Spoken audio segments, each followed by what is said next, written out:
Hey, welcome back to Summer Day Studios. I'm back with another Adobe Illustrator video, and in today's video I'm going to talk to you about more basic features of Adobe Illustrator. And I personally believe that when you're starting out, or if you want to get an expertise in anything, you should really brush up on the basics before you go in. So we want to start this series called Adobe Illustrator for beginners basics. And I'm going to go through all the tools one by one, so make sure you subscribe to our channel so you don't miss out on any of the new materials that's going to come out, or even any of the updates that they might come out. We're going to make an updated video on that as well. So first thing we're going to talk about is the selection tool. So if you see on the left hand side, there's two tools that we generally use for selection. 2 points that you can see, and then there are a few variations of it. So there's the selection tool, which is the shortcut, which has the shortcut V, and then you have the direct selection tool, which has the shortcut A. And I never remember any of the shortkeys, but I always know that if I need to do something, I can always rely on these tools. So let's talk about that, and then let's look into the variations first. So the selection tool, as the name suggests, use it to select anything in our artboard or on our Adobe file. So let's say this is our name, which is Summer Day Studios. So when I have the selection tool selected, I can select it like this by clicking on it.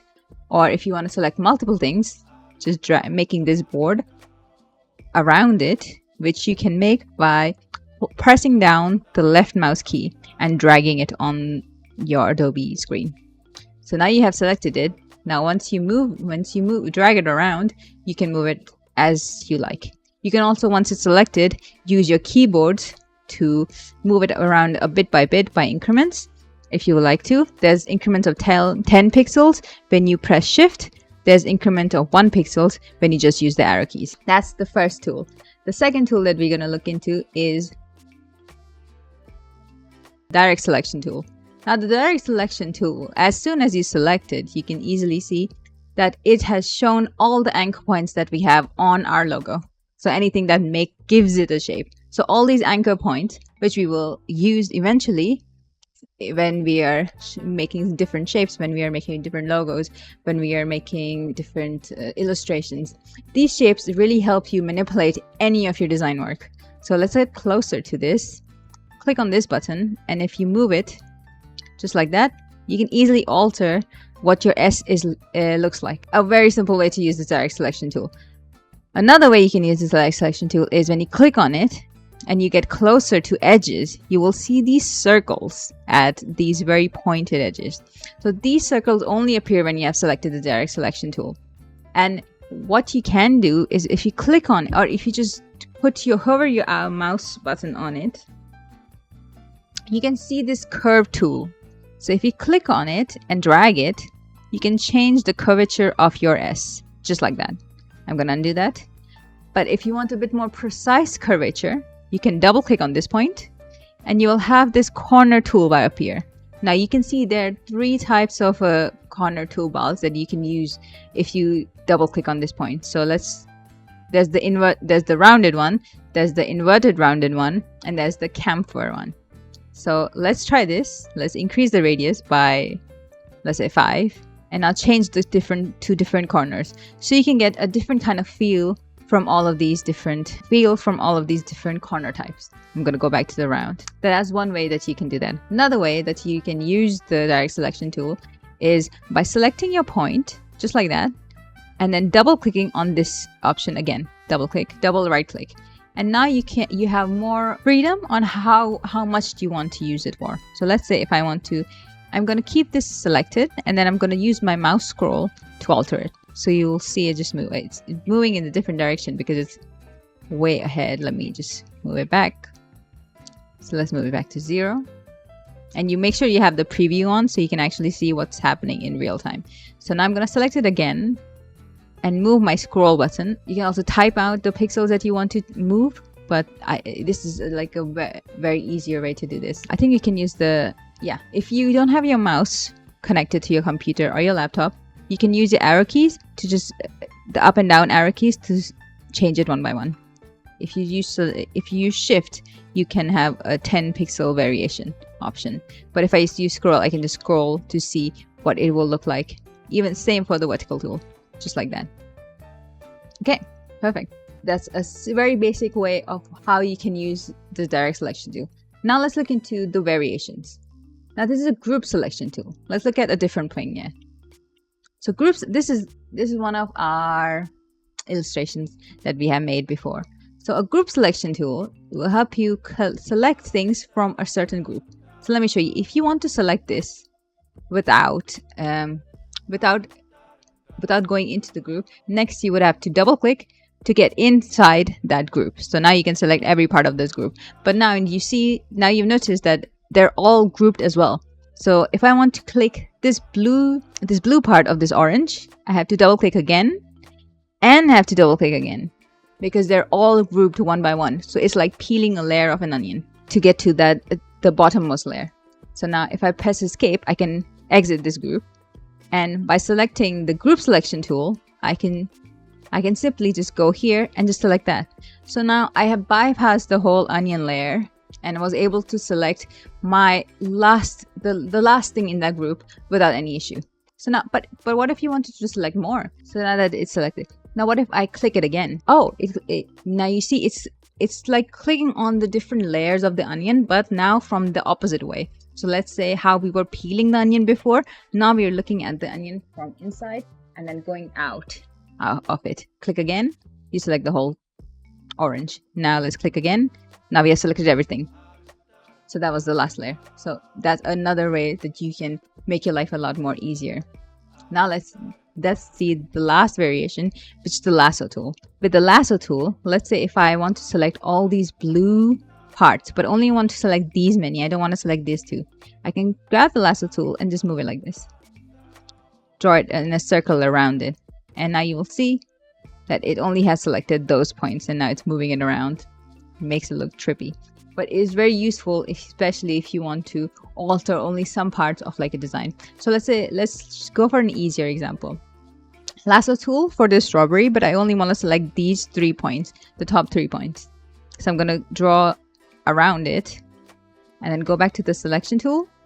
And then now you can see I can just move it around. I can change the shape. I can move it around with no problem. Now we go back in this because it's not in my toolbar for some reason.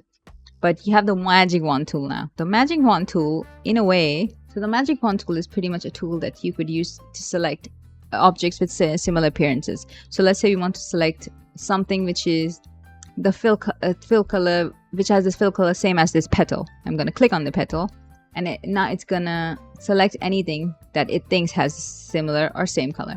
So you see it selected everything which was yellow and was filled with that kind of yellow color. If you want to get more precise with it, I'm going to click the wand tool again, double click on it, and decrease the tolerance of my fill tool. So let's say I'm going to make it 1. Okay, now we're going to do this again. I'm going to click on this petal again, and now it only selected those options which were the same color. So this is a kind of really easy way for you to go about and select things. Let's say if you're working with a pattern and you want to change the color, but you do want to go and select all of these one by one, this is a very easy tool for you to just make quick changes. Alter it a bit as well. You go back and select the tool and double click on here. Now you can see what you want to focus on. Do you want to focus on fill color? Do you want to focus on stroke color? Do you want to focus on weight, opacity, or blending mode? Another way here you can make different kind of selections is by going on this select option on the menu bar. Click on select, and now you can select different kind of things based on what your needs are. So let's say I'm gonna ungroup this to make it easier. So let's say I have this selected, but I want to select everything except for that orange. Now I don't want to go back. I can just simply do Control A and select it all, and then click on this again to deselect it. That is a way that you can do it, but you can also do it this way. So if you select the orange, then you go select again and inverse. So now it will select everything other than the orange. So it just inverses your result. The next thing that we maybe look at is one tool that I use a lot, and it is the same tool. So now this will select everything which has similar appearance, blending mode, fill, stroke, anything. In that way, if you want to change something which have a similar property and you want to change just that property, for that illustration or for that artwork or for that logo, you can just focus on that. So if I want to get something which has similar attributes, but I want to have something which has even more specific attributes, I will use these tools. So let's click on the cloud. Okay, I want to go and select everything which has the same fill color. Just gonna do that, and everything, no matter what it is on the artboard, it will select everything which has the same fill color. Now let me drag it out, and you will see that all of these would be, if I want to change the color for all of these, I can easily do that, and I will not have to go and find all the colors, all the objects again and again. Now what if I do it again? Let's go with this stroke. I'm gonna say same fill and stroke. So now I found everything which has the same stroke color, and now I can easily go out and change any color, that specific color. This is really useful when I am making patterns, especially for clients who are not happy with a certain color in their, and there's like over 20 colors in that color scheme, because we either make a gradient or we either working on a bigger illustration. This makes it so much more easier for me to just go about and change those colors. And then you can see there's so many more options you can change by. You can select by blending mode, fill color, opacity, stroke color, stroke weight, and then for text you can do fonts, family, font color, and it just makes it a lot more easier as well. And now you can also do objects as well in the same way.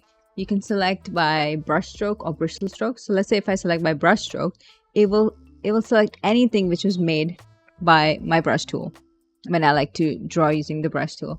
So yeah, it has selected everything that I made from it, and I know exactly what I did, and it just makes it so much more easier, because now if I want to go and change all these change the style of this brush, I can just go about and select this, and and it's completely changed the style without me needing to go back again and again and do the same thing again. So that's it.